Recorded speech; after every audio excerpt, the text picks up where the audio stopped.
After having a rough idea on Fiverr and how it works, you may start to think, what if I have too much traffic and I can't cope with them? What if I do not have enough time to finish the work? Is there any way for me to earn money but at the same time save my effort so that I don't have to work like a dog but still get my income? I can tell you, yes, there is a way for you to save your time and effort without cutting away from your income. The answer is brokering. So, who is a broker? What is brokering and how does it help? A broker is a go-between in making relationships. For example, a marriage broker. Otherwise, a broker is commonly known as the third party to a transaction providing a service to one of the parties, whereby the client could do the particular service by themselves but chooses not to. Thus, the broker mobilizes resources to facilitate exchange and action on the ground.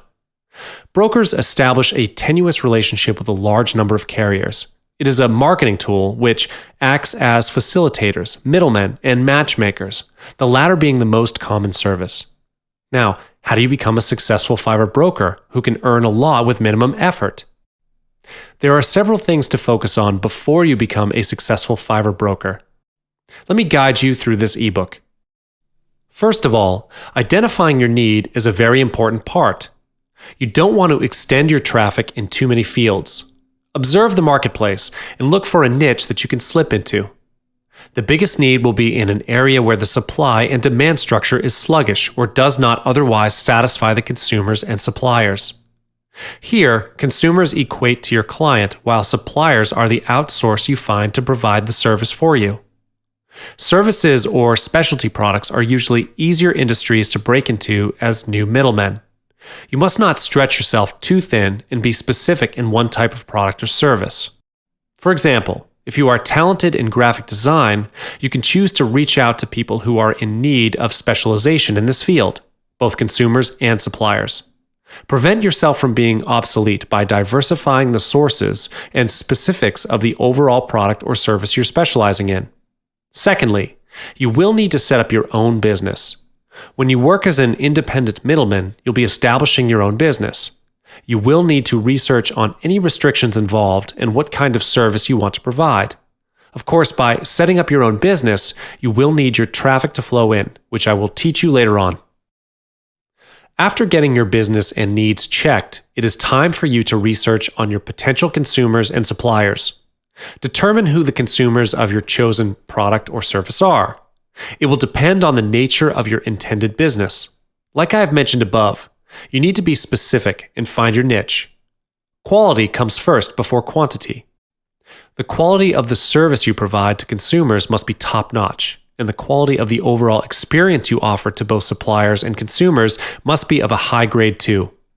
You can maximize success by becoming the person whom your consumers and suppliers turn to for a better experience.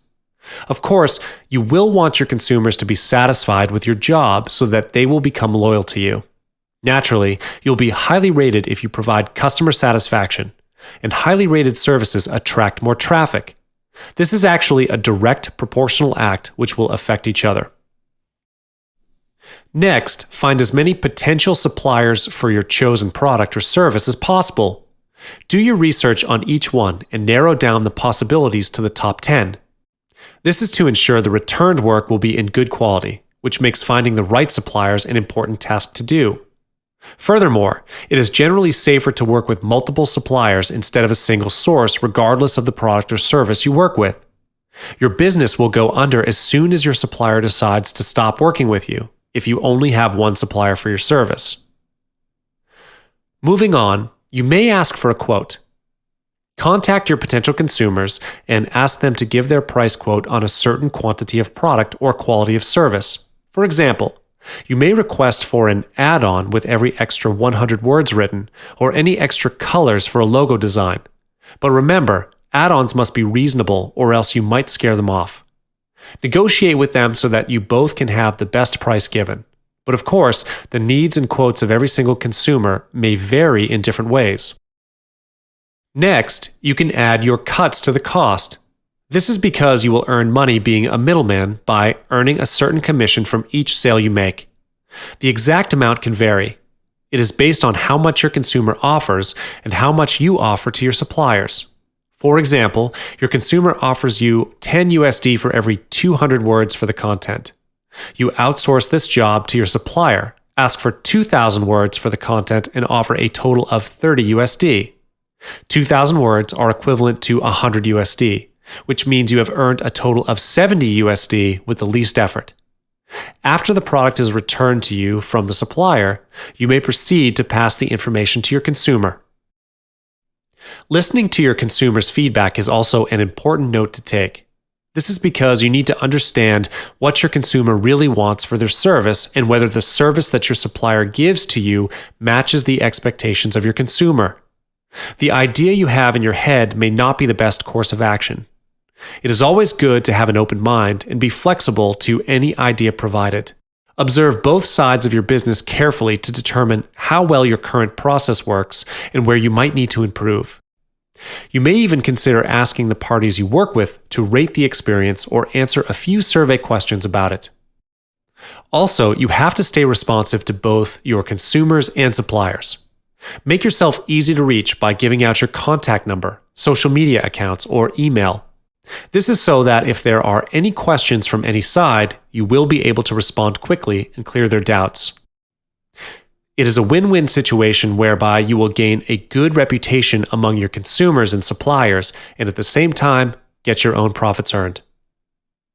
So finally, why brokering? This is because it helps you to earn easy money. Who doesn't want to earn money with the least effort spent? Of course, I wouldn't say there's no effort spent because you will still need to generate your traffic to your account and optimize your profile in order to gain population. But you can lay back and see the money go into your account after that. Brokering also helps you to save time. After you have outsourced most of your work to your suppliers, they are the ones who will be busy. As for you, you may take your own sweet time and save on legwork. You see, just by taking some extra actions, you can make your life so much easier. You don't have to work like a dog to earn your income.